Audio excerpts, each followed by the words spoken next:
Elena voulait rentrer ou pas ce soir? Pourquoi pas, mais bon, je suis déjà venue lundi. J'ai pas que ça à faire. Mais je comprends, je comprends. Faut savoir aussi quitter parfois. Ça fait... C'était votre hymne que vous avez chanté, Pierrot, tous ensemble. Effectivement. Est-ce qu'il n'y a pas un truc, une boucle temporelle à un moment, dire un métaverse, je ne suis jamais parti. J'ai l'impression que je suis resté là depuis le début. Ouais, j'ai pas bougé, je te jure. Moi, ça fait 23 ans que ça dure, hein, je vous le dis. Bon, c'est la fête ce soir, mais il y a aussi un enjeu important. Attention, 6 élèves sont en danger. Pour leur offrir une place en tournée et leur éviter l'élimination, il faut voter. Pour Charles, il faut envoyer le 1. Pour Franck, c'est le 2. Pour Julie, le 3. Pour Maya, le 4. Pour Marie, le 5. Pour Ulysse, le 6. Ah, vous avez la main? Vous votez dès à présent 1, 2, 3, 4, 5, 6 par SMS au 71 500, par téléphone au 34 80. Il y a également l'application TF1+. Comme tous nos nommés ce soir, Ulysse et Maya doivent vous prouver qu'ils sont capables de porter haut les couleurs de la Starac en tournée. Et justement, c'est au tour d'Ulysse de s'élancer maintenant dans l'arène, en solo, comme un grand.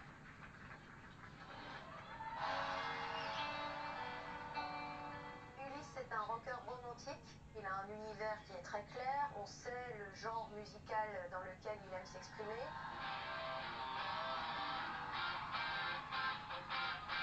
C'est un très bon musicien et en plus, il n'a pas peur de relever les défis.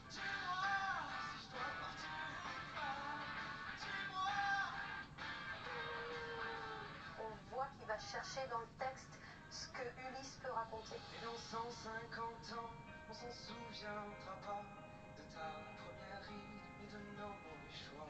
Les points négatifs de Ulysse, c'est qu'il manque encore de confiance en lui par rapport à sa voix. Il cache encore en mettant du souffle, en ne laissant pas son timbre naturel s'exprimer. Et je peux pas, je ne sais pas, et je reste planté là. C'est encore quelque chose sur lequel il doit travailler. Pour qu'il puisse montrer ses qualités scéniques et ses qualités de musicien, Ulysse va interpréter le titre Uprising de Muse. C'est un univers qui lui correspond parfaitement. Tu veux qu'on se parle en anglais à partir de maintenant? I don't really want to. Alors, j'ai trouvé des infos sur la Starac avec Mathieu Johan, évidemment Starac 4, donc la saison de Lucie et Karima. Alors, faut comprendre l'écriture de Mathieu Johan de l'époque, hein, Starac. Le chapitre s'appelle Prime et déprime. Hein, Prime et déprime. En entrant dans mon château télévisuel, il a fallu que je mette de côté toutes ces expériences passées. On arrive vierge à Star Academy et on est prié de mettre de côté amour et amitié. Ici, c'est travail et travail et esprit de compétition. Il faut faire le show et pour ça, rien de tel que la pression. On repousse sans cesse ses limites. On veut oublier la fatigue. On la néglige en se disant que ça passera. Et puis un jour on craque. Ce dimanche-là, j'ai vécu un calvaire, ma deuxième crise de spasmophilie, accroupi sur le perron du château après avoir mal supporté une épreuve sportive orchestrée par Adèle, Houssine et Tiburce. Adèle Vandame, Houssine évidemment le ancien élève de la Starac et Tiburce Darroux, prof de sport. Quelques jours avant, en chahutant avec Harlem, j'ai déjà eu droit à une petite visite à l'hôpital. Cette deuxième est de trop. L'angoisse, la fatigue, le surmenage, le manque de sommeil, je suis à bout de force. Me voilà donc allongé dans le nouveau foyer tout mauve du château, sur le grand canapé d'angle blanc, tout pâle. J'ai pour veiller sur moi Mamadou, pompier au château, mais aussi comme infirmière de choc, Miss Oda et Miss Lucie. Épaulé par Mr. John en chef brancardier, j'en rigole aujourd'hui, mais sur le moment, croyez-moi, je n'en mène pas large. Vertige, problèmes respiratoires, perte de connaissance. Je ne suis pas habitué à ce type de malaise et je me sens plus seul encore dans ces moments-là. Avec l'envie de serrer contre moi les gens que j'aime et qui sont loin, tout me manque alors, mon chez-moi, ma vie d'avant, mes amis. Je suffoque. production essaye en vain de joindre J.A., le médecin de la Starac. Finalement, on doit faire appel à un autre. On me fait un électrocardiogramme RAS. Il faudrait faire des examens complémentaires, aller à l'hôpital. Pas friand de ce genre d'établissement, avec de plus la vraie phobie des piqûres, hein. Je décline poliment l'invitation. Le docteur me fait ouvrir le bec et me gave d'un gros comprimé. Alors, merde, j'ai perdu la ligne. Le docteur me fait ouvrir le bec et qui va me mettre dans un état second pour la soirée, la nuit et le lendemain. Je dors et je dors. De temps en temps, j'aperçois bien Oda qui se penche sur mon berceau pour me dire des trucs incompréhensibles. Oh mon Mathieu, répète-t-elle. J'ai un mal de tête infernal. Je n'ai jamais eu ce genre de crise. Et je suis très angoissé. Dimanche, en fin d'après-midi, j'ai toujours beaucoup de mal à respirer. Je fais savoir au régisseur que je préfère aller à l'hôpital, inquiet pour ma santé. Voilà, c'est Clément qui s'y colle. Nous allons vivre tous les deux un moment incroyable qui nous fait encore rire aujourd'hui lorsque par hasard nous en reparlons. Nous arrivons en couple à l'hôpital de Melun. Je suis tout pâle, complètement groggy. Pour une première sortie publique, nous aurions pu rêver mieux. Devant nous passe un rugbyman, il pisse le sang.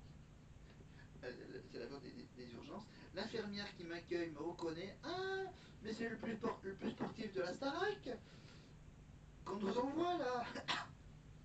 Ça tombe bien, le dimanche c'est le jour où on reçoit tous les sportifs, les cyclistes, les footballeurs, les rugbymen. Et vous là, de la Starac maintenant. C'est génial. Elle a l'air plutôt contente de me rencontrer. Clément me regarde et est près d'un fou rire. La situation est plutôt cocasse. Les gens nombreux en cette fin d'après-midi me dévisagent, me saluent, osent le ton pour bien me montrer qu'ils parlent de moi, sans une sensation étrange. Je me sens vraiment pas mal, pas bien. Mais les scènes qui s'enchaînent me décontractent et me font tellement rire. Me retrouve dans un petit bureau, aquarium tout vitré, pour décliner mon identité, fournir ma carte vitale, répondre aux questions d'un médecin bien sympathique. À côté, j'entends Clément se marrer. C'est lunaire. C'est vraiment lunaire. Alors, je me retourne et derrière moi, les gens malades et accompagnateurs s'agglutinent contre la vitre pour me voir de plus près. Hey, il y a Mathieu, la Starac. Pas de l'eau. C'est Mathieu, la Starac. Alors, tête collée, nez et bouche écrasés contre les carreaux, petit exagère, la situation est vraiment comique. Réalisant que je suis malgré tout un peu gêné par la curiosité que je suscite, on me fait patienter dans une petite pièce à l'écart. De là, où nous sommes, on entend une jeune fille qui crie de douleur, pas très rassurant. Une dame s'approche de moi, elle a la cinquantaine et doit être un peu dérangée, elle m'aborde. Je suis content de vous voir, faites-moi la bise. Je m'exécute. Comment ça va, Enrique? Quoi? Je m'appelle Mathieu, moi je suis pas Enrique. Hein, je suis pas le beau gosse Enrique. Hein? J'ai beau essayer de lui expliquer que moi c'est Mathieu, il n'y a rien à faire, pendant 10 minutes elle m'appelle Enrique. Ah, Enrique, dis donc, t'as changé, on dirait. Ben non, c'est Mathieu. Mathieu Johan, là, le grand, c'est un tisseur. Non? Voilà donc une histoire assez cocasse, voilà, le moment où Mathieu Johan était obligé au prévu de la Starac d'aller à l'hôpital, et à l'hôpital, donc voilà, faites gaffe, voilà, si vous êtes dans la région parisienne, dans un hôpital, pendant la Starac, vous aurez une chance sur deux pour croiser un élève de la Starac à l'hôpital. Ce qui a été le cas pour Mathieu, apparemment. Voilà donc la petite histoire cocasse de Mathieu Johan. Voilà, je lis pas tout le texte en détail, mais on fait une petite pause avec Maya.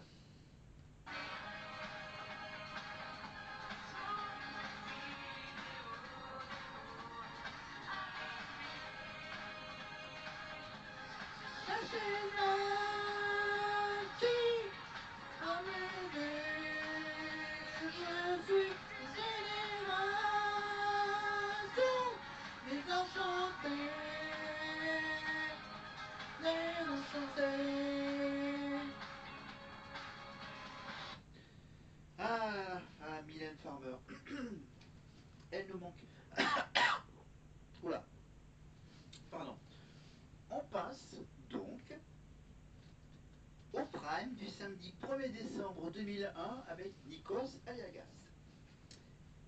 Le prime de Jean Pascal, à savoir s'il va pouvoir réintégrer le château ou pas. Si vous voulez que JP rentre au château, vous tapez 1. Si vous voulez qu'il quitte le château, vous tapez 2.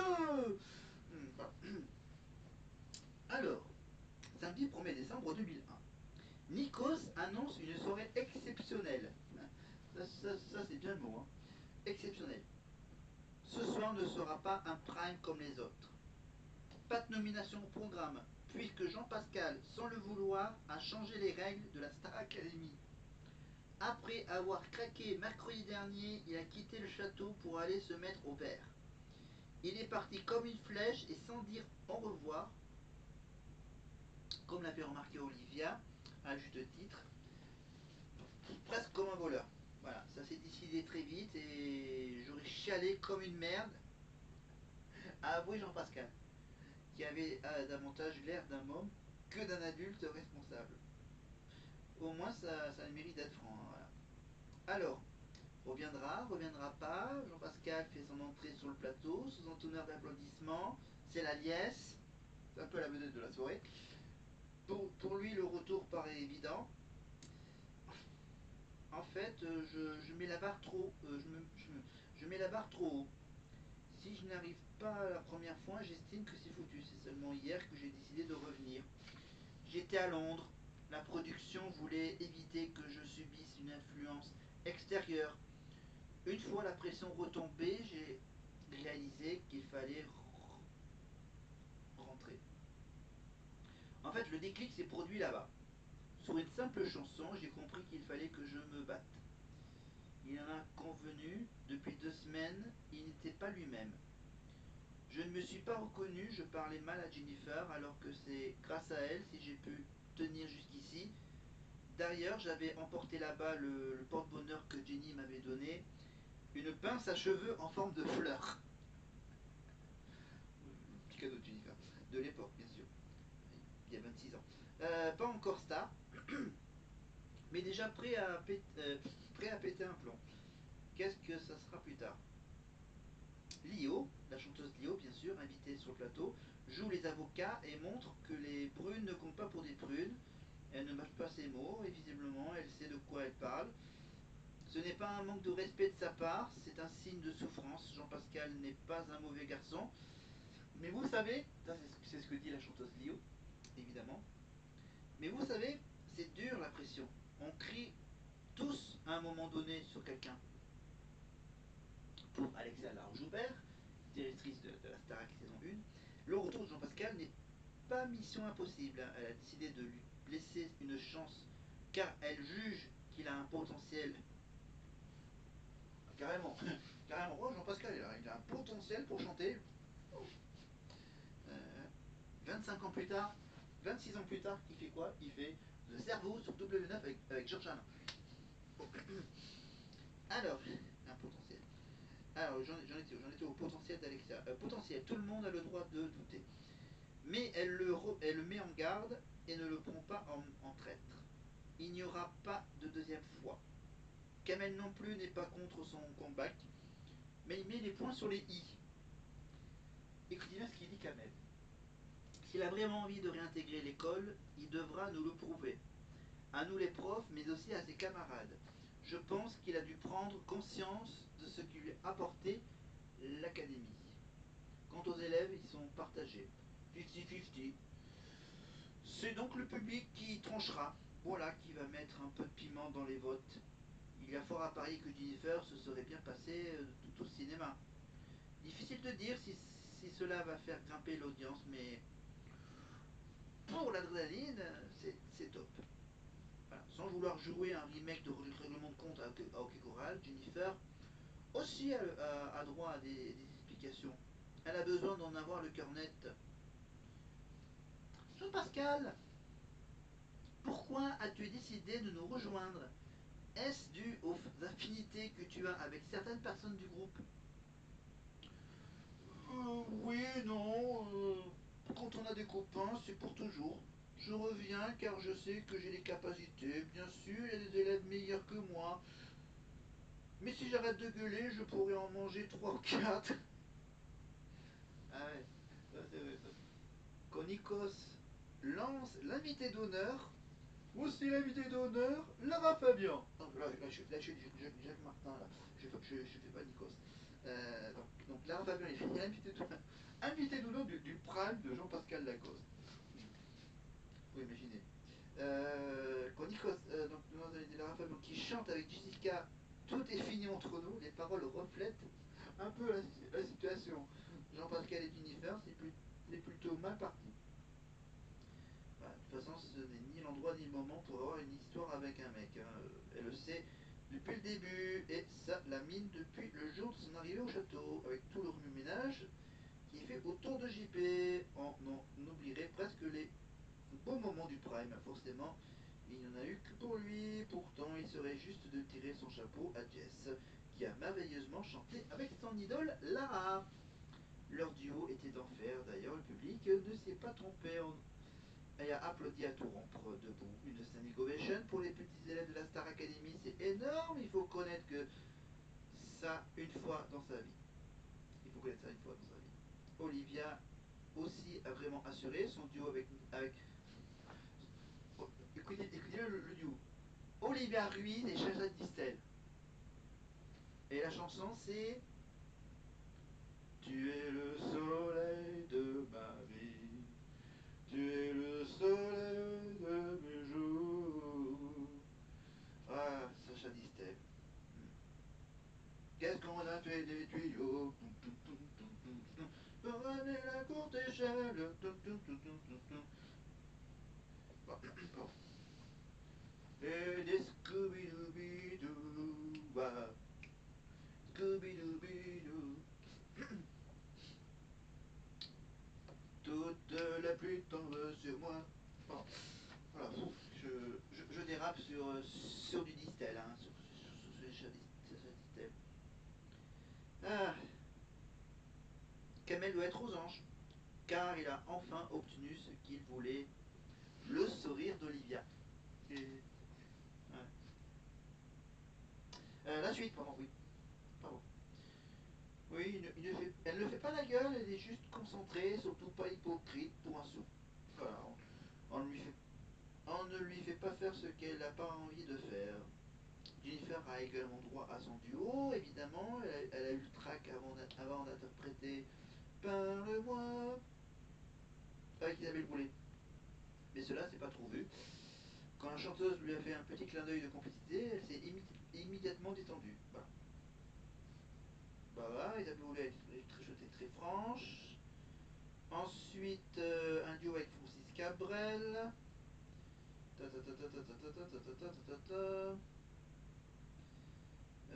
mec copain de Jean-Pascal. Ah, on va tout de suite aller directement au verdict ou. Oh, allez, on va faire un peu de suspense sur la fin de la soirée du retour de Jean-Pascal au château de la Starac. 26 ans plus tard. On passe tout de suite aux évaluations de ce prime de la tournée avec la visite, avec la participation de Pierre Garnier, évidemment. Donc on va revenir hop là quelques secondes en arrière pour voir ce petit magnéto des évals. On va voir sur scène Eddie, hein. C'est une bête de scène, littéralement. Merci. Merci infiniment.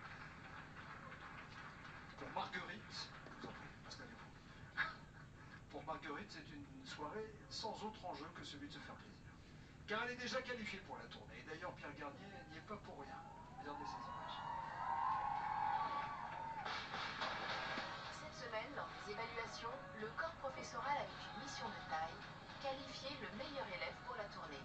Et Pierre Garnier, grand vainqueur de la saison dernière, qui a enchaîné plus de 70 dates de tournée avec ses camarades, s'est joint aux enseignants pour l'occasion.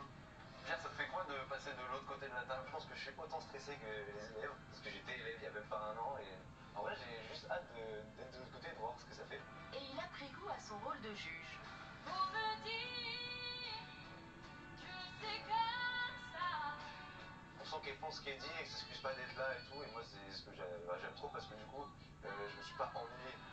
Mamma mia, does it show again? My, just so much I miss you. C'est vrai que moi de base, moi j'aime bien tout ce qui est un peu intimiste et tout, et là franchement j'ai passé un bon moment, en fait ça m'a ramené du sourire, et c'est vrai que quand on va dans un concert, il y a besoin de moments comme ça, on est très festif, on est content d'être là. Et comme les autres professeurs, il a été particulièrement marqué par la prestation de Marguerite.